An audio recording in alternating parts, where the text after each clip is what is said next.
કે જેમાં સરકારની યોજનાઓ લોકો સુધી પહોંચાડવાનું હોય, સામાજિક કાર્યક્રમોમાં હોય, સેવાકીય કાર્યક્રમોમાં. હું તમને કહું કે કોવિડ સમય પછી એટલે કોવિડ સમયમાં જે રીતે કાર્યકર્તાઓ લોકોની વચ્ચે ઊભા રહ્યા અને લોકોને સાથ આપીને ટેકો કર્યો, પછી એ દવાઓ હોય કે વેક્સિન હોય કે હોસ્પિટલમાં દાખલ કરે, આપણને બધાને ખબર છે, હું પ્રમાણિકતાથી સ્વીકારીશ કે નાની મોટી તકલીફો પડી છે, પરંતુ કાર્યકર્તાએ કોવિડ જેવી સ્થિતિમાં જ્યારે એક પરિવારના લોકો પણ જો કોઈને કોવિડ થયો હોય ને દૂર રહેતા હતા તો એ સંજોગોમાં જોડે ઊભા રહીને કામ કર્યું છે.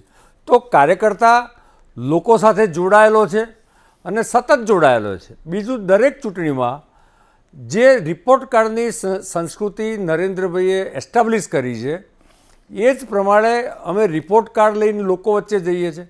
અને હું આજે મારી શરૂઆતમાં પણ એક વાત ભૂલી ગયો, આજે શ્યામાપ્રસાદ મુખર્જીની જન્મજયંતિ છે. હું એમને સ્મરણાંજલિ પાઠવું છું. મારી વાત કરતાં કરતાં એટલા માટે હું ફરી એક વખત મને યાદ આવ્યું કે જે અંત્યોદયની ધારણા છે પંડિત દીનદયાલજી અને શ્યામાપ્રસાદજીની, અને જે વિચારધારા ઉપર જનસંઘનો જન્મ થયો અને પછી ભાજપનો થયો, આજે પણ અમે એ વિચારધારા છોડી નથી.